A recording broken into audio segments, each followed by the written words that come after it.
Good evening, Mel. Good evening. Mel, you beefed up the midfield to play Dulwich with DeQuain and Charlie having great games breaking up the Dulwich supply line.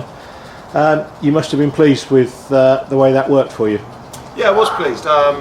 We looked at Dulwich. James went to watch them play Potter's Bar and came back and identified their biggest threat. It's something I've been wanting to do for a while, play two midfield players who not only good on the ball but also very, very competitive aerially. I think in this league a lot of teams play balls forward very early and compete very hard in the air, and I felt having two in front that were very strong in the air would benefit us considerably. And they're both good footballers. I mean, DeQuain played all his youth career at Spurs as a midfield player, so it's not new to him, and I thought he did very well. Charlie has played for Dover predominantly as a holding midfield player, and again, it's not new to him. So they both did very well, but I thought the team did very, very well. They executed the plan perfectly. I thought it was very good performances from everybody, but particularly Sam Granville. I thought he really had a good game, and we may have found a position that really suits him. And even the bench got a mention in the newspaper. So which one of you was it that told Raven which way to go? Me. And the other penalty in time added on, Vass must have been the coolest head in the ground. Yeah, he's very good with the penalties. He's very calm, he's very cool, and he put some thought into it. You know, penalties, people say penalties are luck. I've never agreed with that. You know, the modern game now, there's so much work you can do and look and watch and analyse and come back and form a plan.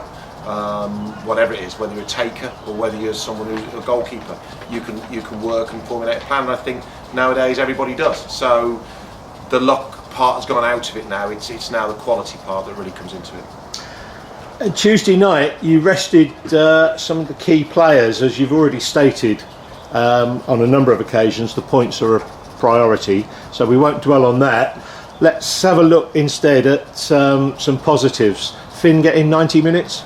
Yeah, there's a lot of positives. I mean, firstly, on the players rested, one or two of them have got injuries based on overplaying. So it's a case of overplaying, overtraining. So when you can give them a break, it doesn't hurt. So it wasn't just a rest, as in it was basically injury prevention to some of them. But going on a positive note, yeah, I thought Finn was excellent. First time I've really seen him play. I know he played I think it's Hadley in the Cup for us, but he was nowhere near as fit as he is now. He's been training regularly with us and doing better and better and better. So I was really pleased with him, as I was with Nathaniel. Nathaniel came in. I haven't seen Nathaniel play. Everyone's told me what a good player he is, and he showed me in the 30 minutes he was on that he is a very, very good player. He'll get used to the way I like my players to move and work. That's something he'll get used to, but certainly quality-wise, he's got all the quality that I desire in a player. Excellent. Any other news on the squad? MJ unfortunately picked up an injury on Tuesday night, so he looks like he's going to be 2 to 3 weeks out, which is a real shame because, you know, we've been desperately trying to get him in, and with 7 games to go, he'd have definitely played some minutes, and hopefully he'll be back to play some minutes. So he's struggling at the moment, but everyone else is pretty much okay. Again, we've got a few bumps and bangs from Tuesday, but nothing we're not used to. This Saturday, non-league day, a DJ in, hopefully a bit of a party atmosphere. It could be an entertaining match with Folkestone coming up. I think it will be an entertaining game. They're a good team. Again, you know, I say this week in, week out, that there's some good teams in this level and some very good players, and Folkestone are no different. They're a very good team. We had a great game down there against them. The things that went for us, and the things that could have gone for them didn't quite go for them, and we ran out winners. I know they'll come here and they'll certainly want to put that one right, which I would if I was going there after a defeat.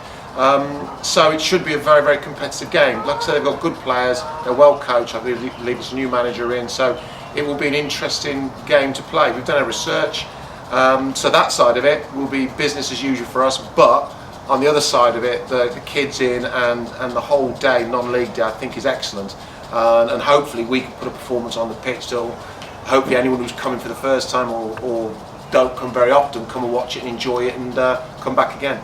I was going to mention that you'll be pleased to hear that you and your coaches' jobs are safe from the kids coming in from Bonnie Grove School.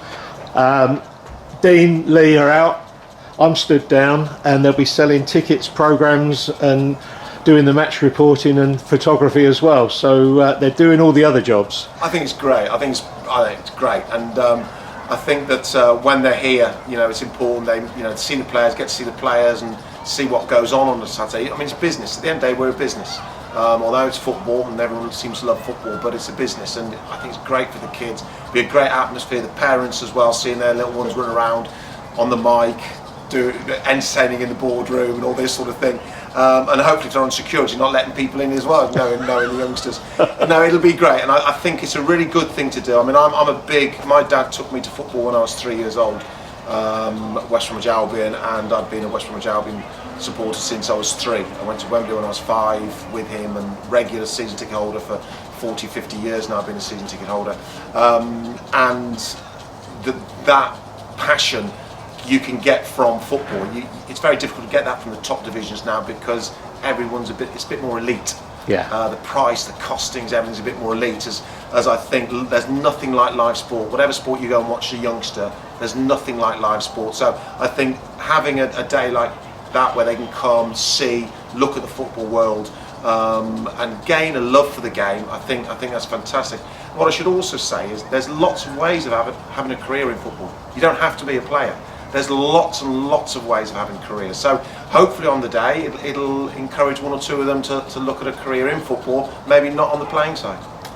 Mel, we'll let you carry on with your career in football and prepare for your video review. Thanks very much for your time. You're welcome. Thanks very much. Cheers.